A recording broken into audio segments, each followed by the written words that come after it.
Vous connaissez sûrement Tetris, l'un des jeux vidéo les plus addictifs et surtout les plus vendus de tous les temps. Mais est-ce que vous connaissez réellement son histoire? Et plus que tout justement, est-ce que vous connaissez comment ce dernier est passé d'un simple programme informatique à une véritable révolution dans le monde du jeu vidéo? Eh bien, c'est l'histoire folle que nous propose de découvrir aujourd'hui Apple TV+, avec son tout nouveau film exclusif à la plateforme Tetris. Et je vous propose de découvrir aujourd'hui ce que ça vaut réellement dans cette critique.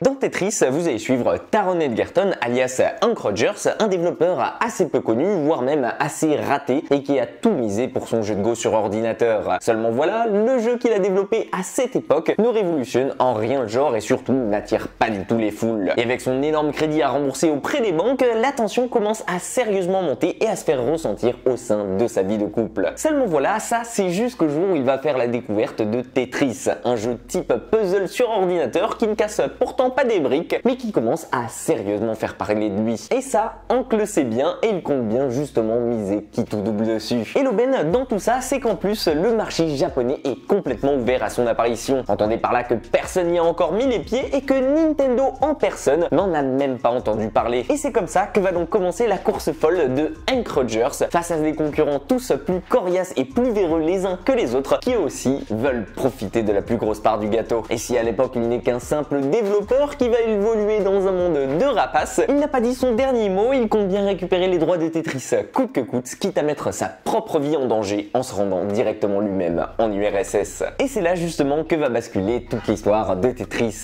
parce que si au début du film, au vu de son synopsis, on peut se douter qu'il s'agit d'un énième biopic, racontant juste l'histoire de la création d'un des jeux les plus célèbres de tous les temps, comme pourrait le faire n'importe quel documentaire, et bien c'est justement là que le film nous tend un piège qui va peu à peu se refermer sur nous et qui va se révéler comme un gigantesque et agréable surprise par la suite. Parce que justement et en réalité, ce film n'est pas un biopic comme les autres. Et mis à part peut-être son nom qui, je vous l'avoue, est totalement trompeur, et bien en réalité, on est bien loin de ce à quoi nous avait habitué Jon Hesselhard avec son dernier film Stan et Ollie. Un film qui, au passage, je vous le conseille vivement de regarder si, comme moi, vous avez grandi avec les cassettes de Laurel et Hardy. Mais comme je vous le disais donc juste avant, et bien ici, il ne s'agit pas d'un simple biopic comme les autres et comme on a l'habitude d'en voir. On est donc bien loin d'un First Man, d'un Bohemian Rhapsody ou encore d'un Rocketman ici. Et au contraire, et justement si j'ai été autant impressionné et porté au sein de l'histoire de ce Tetris, et bien c'est parce que clairement je ne m'attendais pas à voir un film mélanger autant de genres et réussir à se distinguer dans quasi tout ce qu'il entreprend. Préparez-vous donc avec ce Tetris à découvrir un film portant aussi bien sur le milieu juridique et sur le côté propriété intellectuelle par rapport à la création du jeu et à la vente de ses droits, mais aussi et surtout un film en profondeur mélangeant habilement espionnage au cœur de l'histoire de l'URSS et traitant intelligemment des sujets délicats comme celui de la guerre froide entre Russes et Américains à une période clé de leur histoire. En bref, pour vous le décrire en quelques mots, ce Tetris est pour moi un sacré mélange qui se rapproche intelligemment de ce qui a été fait le mieux dans le style, à mi-chemin entre Le Prodige, Le Pont des Espions ou encore plus récemment Un Espion Ordinaire. Un pur régal pour les fans du genre et qui s'intéressent à cette période de l'histoire. Mais pour vous délecter encore plus au niveau des yeux, je pense que vous serez ravis de découvrir que ce film ne fait pas les choses à moitié et qu'il vous propose de parcourir et d'évoluer au sein de ce Tetris comme vous pourriez le faire dans un jeu vidéo. Entendez par là que le film est découpé en plusieurs chapitres comme si on gagnait des niveaux et il nous fait part en plus d'une direction artistique soignée qui sent bon les années 80 et les 8 bits.